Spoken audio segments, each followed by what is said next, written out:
ఆంధ్రప్రదేశ్లో కూటమి ప్రభుత్వంపై వార్ మొదలు పెట్టేశారు మాజీ సీఎం జగన్.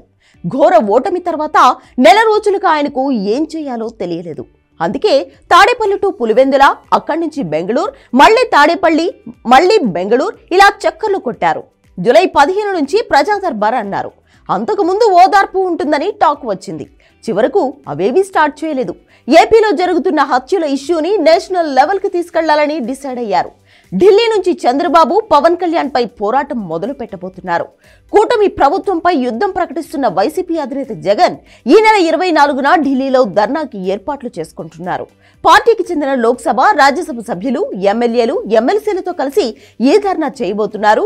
ఇటీవల ఏపీలో జరిగిన దాడులు, హత్యలు, చిన్నపిల్లలపై అత్యాచారాలను రాష్ట్రపతి ద్రౌపది ముర్ము, ప్రధాని నరేంద్ర మోడీకి వివరిస్తానంటున్నారు జగన్.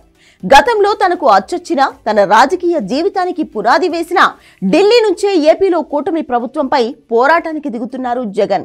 వైఎస్ఆర్ కాంగ్రెస్ పార్టీ పెట్టడానికి ముందు జగన్ తన రాజకీయాన్ని ఢిల్లీలోనే స్టార్ట్ చేశారు. వైఎస్ఆర్ చనిపోయిన తర్వాత కూడా కాంగ్రెస్ లోనే కొనసాగిన జగన్ ఆ తర్వాత కొంతకాలానికి సొంతంగా వైసీపీని పెట్టుకున్నారు. ఓదార్పు యాత్ర నిర్వహణకు అనుమతి ఇవ్వాలని అప్పట్లో కాంగ్రెస్ అధినేత్రి సోనియా గాంధీని కలిశారు జగన్. ఆమె అందుకు ఒప్పుకోకపోవడంతో కాంగ్రెస్ కి రిజైన్ చేయాలని ఢిల్లీలోనే నిర్ణయం తీసుకున్నారు.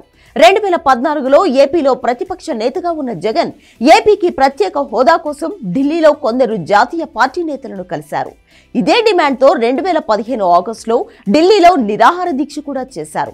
67 మంది ఎమ్మెల్యేలతో అప్పట్లో జంతర్ మంతర్ దగ్గర దీక్ష చేశారు జగన్. ఇప్పుడు ఏపీలో చంద్రబాబు, పవన్ కళ్యాణ్ పై యుద్ధాన్ని కూడా ఢిల్లీలోనే మొదలు పెడుతున్నారు జగన్.